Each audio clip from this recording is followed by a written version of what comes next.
15% কমিয়ে বাংলাদেশের ওপর যুক্তরাষ্ট্রের শুল্ক এখন 20%। বাংলাদেশের পণ্য আমদানির উপর এই 20% পাল্টা শুল্ক আরোপ করেছে মার্কিন প্রেসিডেন্ট ডোনাল্ড ট্রাম্প। গতকাল বৃহস্পতিবার এক নির্বাহী আদেশে এমন ঘোষণা দেন তিনি। এর আগে বাংলাদেশকে চিঠি দিয়ে 35% পাল্টা শুল্কের কথাও জানিয়েছিল মার্কিন প্রশাসন। সেই হিসেবেই 15% কমিয়ে নতুন 20% হারে শুল্ক ঘোষণা করা হয়েছে। ব্রিটিশ বার্তা সংস্থা রয়টার্সের এক প্রতিবেদনে উঠে এসেছে এমন তথ্য।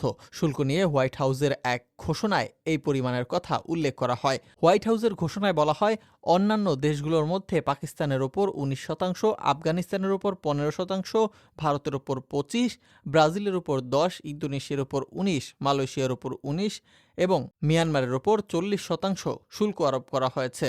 গেল 2 এপ্রিল বাণিজ্য ঘাটতির কথা উল্লেখ করে বিশ্বের বিভিন্ন দেশের ওপর উচ্চ হারে পাল্টা শুল্ক আরোপ করেন মার্কিন প্রেসিডেন্ট ডোনাল্ড ট্রাম্প। তখন বাংলাদেশের ওপরেও 35% শুল্ক আরোপ করা হয়।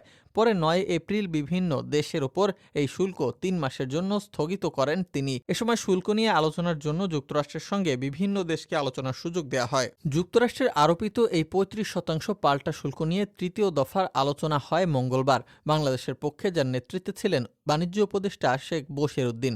যুক্তরাজ্যের বাণিজ্য প্রতিনিধি দপ্তরের সঙ্গে শুরু হওয়া 3 দিনব্যাপী এই আলোচনার শেষ দিন ছিল মঙ্গলবার।